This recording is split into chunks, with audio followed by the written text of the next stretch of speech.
Okay, so magandang araw po sa atin lahat. Welcome po sa aking YouTube channel. So for today's lesson ay pag-aaralan po natin kung paano ba ginagawa ang live viewing ng gathered data ng halimbawa DHT11 na sensor connected kay ESP. Ito po siya. Then ipapasok natin siya sa Google Sheet.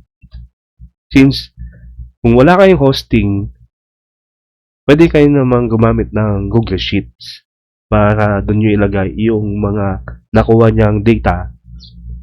Yung data na yon ay yung humidity tsaka temperature. May isa pa akong ginagamit na DHT22 which is kaya niyang i-measure yung heat index. So sa unang lesson natin, ito muna, from ESP to Google Sheet. Yung pangalawang lesson ay from Google Sheet to MIT app. Yung makikita mo na doon yung data niya.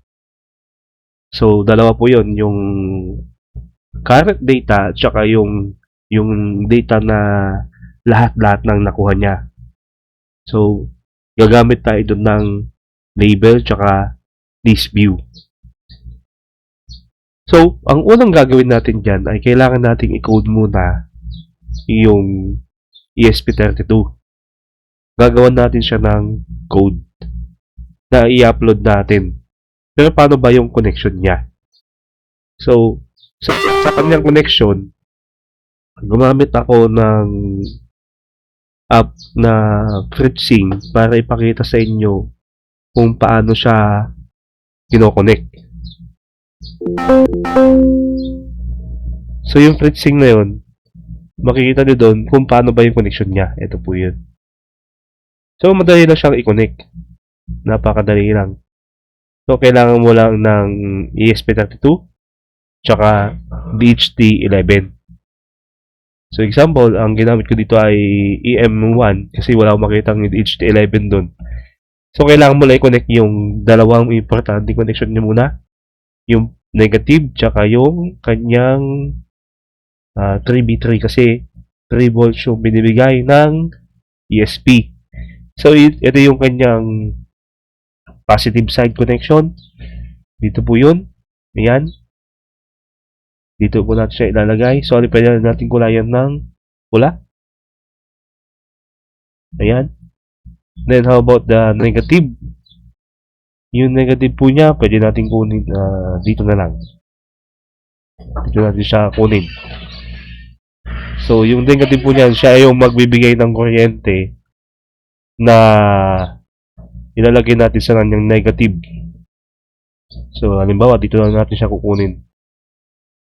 Ayusin ko lang yung kanyang kable dahil bakit naman tignan kapag kalat-kalat yung kanyang kable. So, gawin ko siyang black. Ayan. Then, next ay yung data. Yung data na yon, ito yung yellow. Yung yellow na yan, dyan, kukuha siya ng temperature tsaka humidity. Yan, so, i-connect natin siya kay 4, o pwede rin kay 5. Basta sa digital pin, any digital pin na available.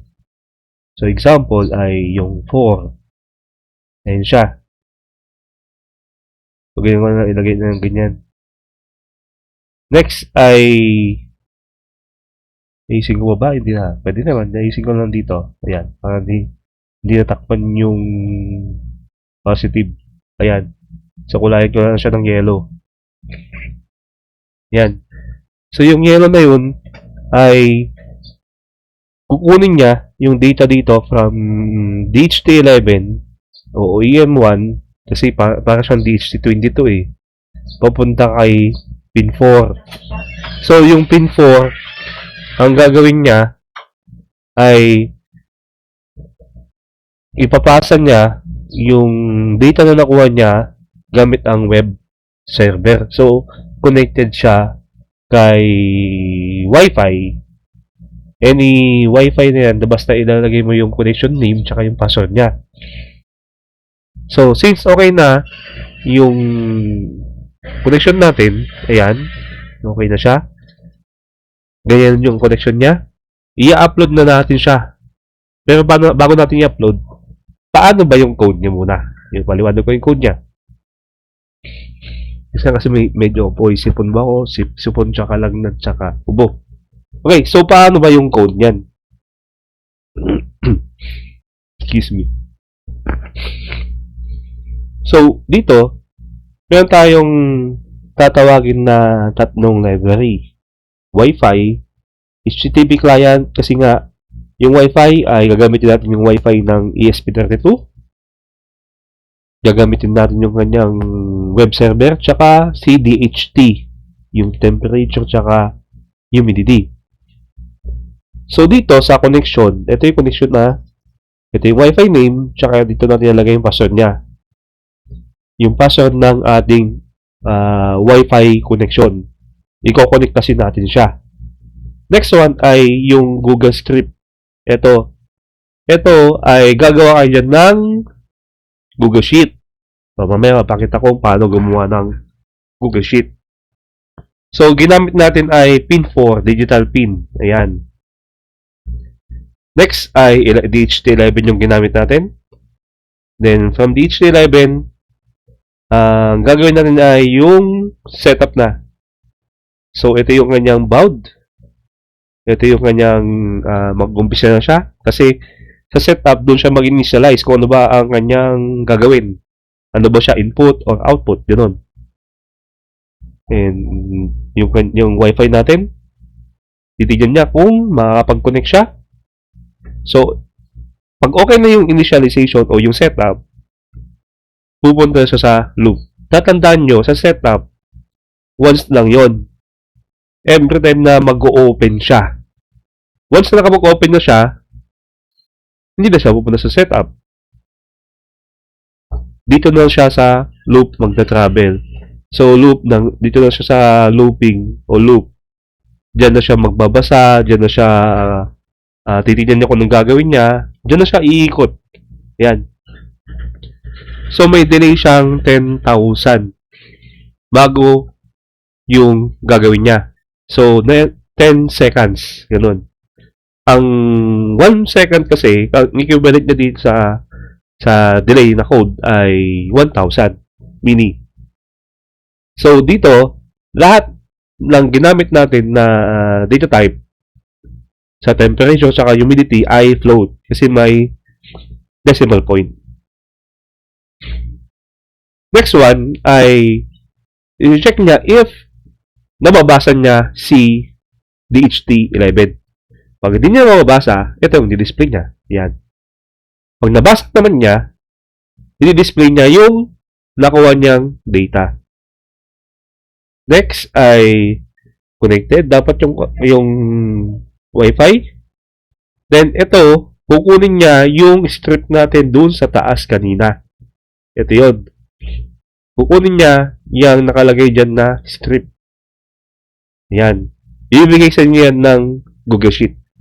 Once na you finish to set up yung Google Sheet ninyo. So, after na ma-set up, ito siya. Then, begin. Then, ang gagawin niya ay magsisend ng data, yung response, then, yung kung nakapasok siya o hindi. Ito siya. Then, after na nakapasok o nag-send ng data, mag-disconnect siya. Then, babalik ulit kay loop. So, ganun siya kasi paikot-ikot siya. Gaya ng sabi ko sa inyo, paikot-ikot lang siya doon. So, next ay wala nang cut to. Wala nang cut. So, dito, tatandaan nyo na pag ESP32 ang gamit nyo, dapat nakaset yan sa ESP32. Then, hanapin nyo yung do it. Ayan. Then, dapat ay kung naka-enable itong kanyang port o saan nakasaksak yung USB wire niya. So, kapag nakakuha niya naka-disable, it means hindi niya nababasa yung ESP mo. O yung kable na ginamit mo ay walang data. Charging lang siya. May dalawa kasing klase ng cable, data cable. Yung pang charging, tsaka charging at data. Then, dapat nakikita sa baba ay connected yung ESP mo. Ayan. So, yung code na yan ay running na siya, gumagana na. Ang kailangan mo lang gawin ay i-upload yan. Pag ayaw niya mag-upload, let's say, sabihin natin ako na something na may nilabas siya doon dito sa baba niya, sa kanyang serial monitor na yan. Field, sabi niya, na nag-field siya na mag-upload. Ang kailangan nyo gawin, tanggalin yung DHT11 muna. So, tatanggalin nyo muna yung DHT11. Pag natanggal yung DHT11, i-upload nyo yung code nyo. Kasi, hindi siya nag-reset. O, kailangan mong i-boot kasi yung ESP. May nabasa ako na pag ayaw niya daw i-upload, pinutin mo yung boot na matagal. Hintayin mong matapos yung dot, sabi niya. Sinubukan ko yun na madaming beses pero ayaw niya. So, until sa time nabasa ako na tanggalin mo yung DHT11 saka mo i-upload yung code. Pagkatapos mo i-upload yung code, tanggalin mo muna yung data cable niya, then ipasok mo yung DHT11 para basahin niya yung DHT11. Yun yung ginawa ko, which is tama naman. Gumana siya. So, next na gagawin mo dyan ay kailangan mong gumawa ng yung Google Sheet. So, halimbawa, yung Google Sheet natin. Yung Google Sheet na yun, dun mo ilalagay o dun niya ilalagay yung mga nakuha niyang data. Yan. So, halimbawa, gagawa tayo ng Google Sheet. Sheet. Yan. Mag-change lang kala ko ng connection kasi, ay, okay na pala yung connection ko. So, gagawa tayo dyan ng Google Sheet. Halimbawa, yan, blank. Blank. Ayan. So, sa Google Sheet na yan, ang gagawin natin dyan ay maglalagay ng kahit tatlong columns lang. Tatlong columns. Yung date, time, yung temperature, tsaka yung humidity. Ayan. So, bago yun, palitan muna natin yung kanyang file name. Ito yung kanyang file name. Halimbawa, lagay natin dyan ESP32DHT11. So, yan. Ilagay natin date time. Yung kanyang unang row dyan. Next ay temperature, di ba? After temperature, humidity. Humidity. Ayan. Excuse me. May sipon ako eh. Kasi gumagawa ako ng madami. Malapit na kasi ang graduation. So, dami ang tinatapos ng mga kailangan tapusin na mga activities. Gaya ng tarpaulin na yan. Program, commencement program, presentation, yun. So, dyan pupunta sa ang mga nakuha niyang data. So, sa A1, dyan yung kanyang caption. B1, caption niya din yan. C1, caption din yan. Caption niya. So, nagawa na natin yung nagawa ng Google Sheet. Ang next dyan ay kailangan natin gawin yung kanyang script. Ayan, yung script na yan, siya yung dahilan para ipapasok niya dyan yung value from ESP o DHT11 papunta kay ESP. So, galing kay ESP, papunta kay Google Sheet. Excuse me. Okay, paano tayo gagawa ng script? So, dito lang sa extension, ayan, pinutin yung app script. Ito siya. Patawad sa mabagal na connection. Yan.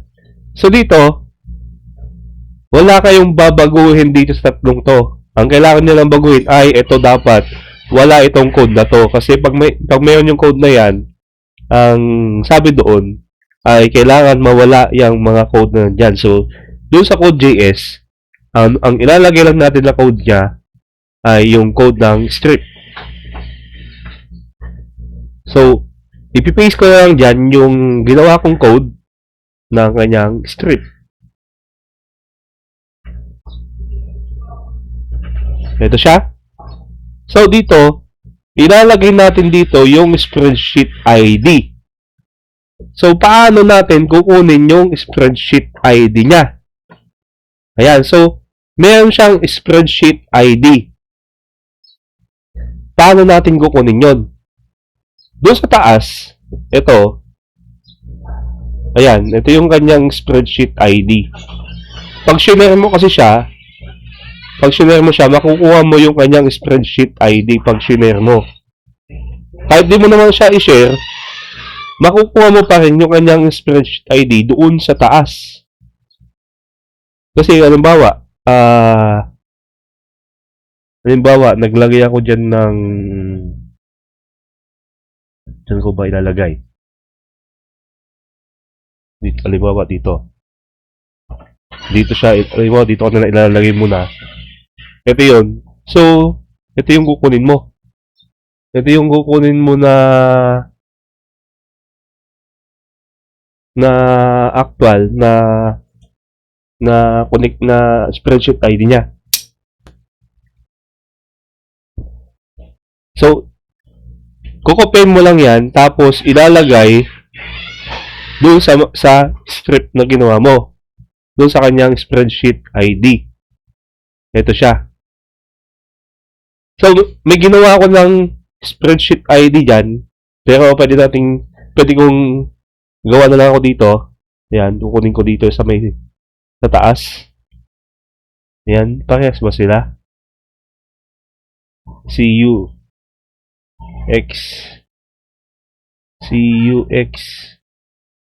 Ayan, CXU pala. CXU. Ayan lang siya, oh. Ayan, kukopyahin mo lang yan hanggang doon. Yan yung kanyang spreadsheet ID. Ilalagay mo siya dito. Ayan. O, yan yung kanyang spreadsheet ID. Pero optional, sabi naman niya. Optional.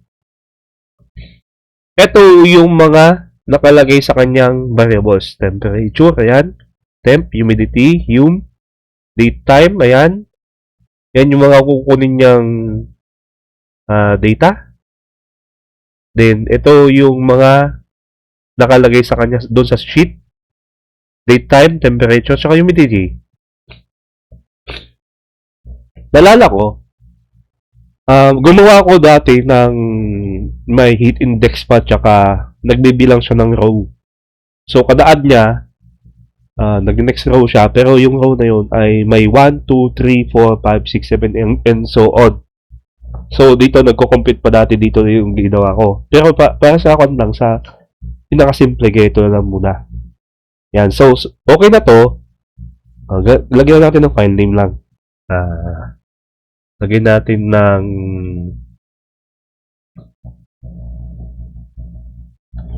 weather strip. Ayan.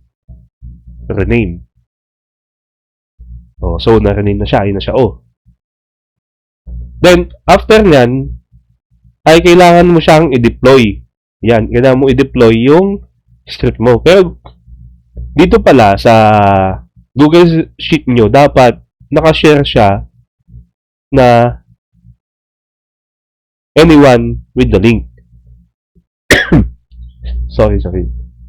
Yan, anyone with the link. Then, viewer siya Wag nyo kakalimutan na iset yan. Kasi pag nakalimutan nyo iset yan, ay hindi siya tatanggap ng data.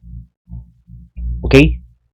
So, hindi siya tatanggap ng data. Next, deployment. So, sa deployment, ay kailangan nyong i-deploy itong ginawa nyong script. Paano gawin yon? Click na lang itong deploy, yung deployment. Yan. So, under select type, piliin nyo yung web app. Ayan. So, dito, sa description niya, Ilagay na lang kung ano yung gusto nyo ilagay dyan sa description. Weather update, yun. Update. Then dito ay me. Ayan, me. Yung Gmail nyo. Ayan. Then, anyone. Ayan. Pwede so, anyone may Google account kasi dapat may Google account yung mga pag-browse. So, pwede din naman anyone. Ilagay dyan. Then, piliin yung deploy.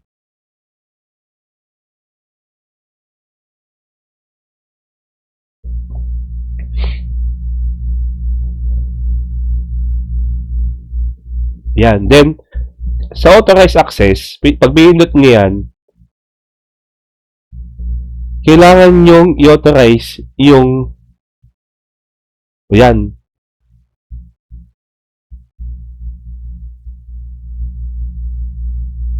Hindi pa kasi ito, yung account na to, ay hindi siya well developed pa.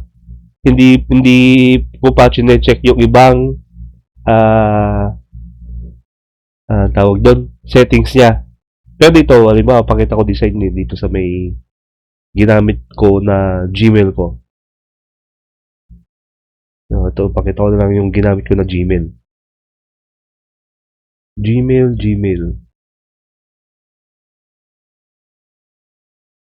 Sa school kasi ito eh. Ito. So, sa Google Sheet, ito yung weather update na ginawa ko dyan. Ayan. So, sa script niya, extension, AppScript. Ayan. Ito yung code. Ayan. Then, ito yung Google Sheet ID.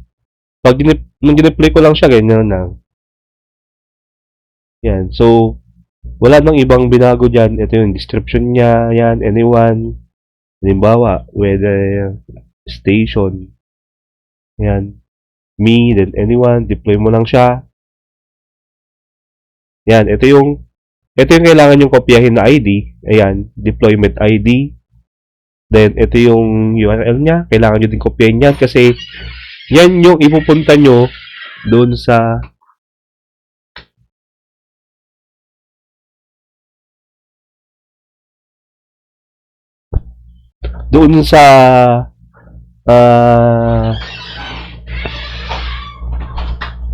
Arduino. Yan, pasensya na kasi may mga pupasok dito na nagtatanong. Ito yun. Ito. Ayan. So, kailangan nyo kopyahin yun kasi dito nyo siya ilalagay sa inyong Google Script URL. Sabi niya, ayun o. Yung kanina nakita nyo doon. Ito yun. Ayan. Excuse me. Ito yung kailangan kopyahin at ilagay nyo doon. So, wag na wag nyong i-skip ito. Kailangan nyo kopyahin tapos ilagay sa notepad, ganoon, para kung sakaling kailangan nyo, ay ipipaste nyo na lang doon. Or, ilagay nyo na agad sa Arduino IDE. Mahaba-haba. Pag i-encode nyo yan, medyo mahaba-haba, kaya i-copy nyo na lang. Then, kilin nyo din lang yung done. Ayan, this project, ayan. So, since okay na yun, okay na siya, pag sinalapak nyo yung sensor nyo, ayan, gagabi ito, ayan, then, ayan, madaling araw, ayan, natulog ako, mga alas 2 na yata, alas 3, then, kanina to, ayan, kanina, mahaba-haba ng kwanto, nag-gather niya yata, nakailang kwan na ako, ayan, don't worry sa Google Sheet kasi pwede ka magdagdag dito ng kanyang rows. Kung kinulang. So, nag-stop siya dito. 10:28. Although hindi siya paras kasi late itong time ng laptop ko eh. Late siya. So, nag-stop siya dito. Ayan, hindi niya makita yung sensor niya. So, dito, ayan yung mga nakuha niyang data. galing from DHT11 papunta kay ESP, ESP to Google Sheet. So, ganyan lang kadali yung paggawa ng DHT11 to ESP32. Ayan. Then, papunta kay Google Sheet. Sa next lesson natin, ilalagay ko sa video yung link niya pag na-upload ko. Or, pwede na namang search na lang. Yung video na yun ay from Google Sheet, papunta kay MIT app naman. So, from MIT app, ngayon, nandun makikita mo yung current na nakuha niya na data. Then, yung mga old na data na tulad ng pinakita ko sa inyo kanina. Dito. Ayan. Mababrowse niya yung data. Pero dito, hindi ko nilagyan ng yung, halimbawa, yung gusto mo lang makita na date na temperature niya. Then, hindi ko na nilagyan pa ng yung nasa picture kasi may nakalagay na data analytics o graph na yan. Hindi ko na nilagyan yan kasi parang di mga complicated. Ganito na lang. Ayan. Ganito lang ginawa ko. So, see you sa next video. Bye-bye!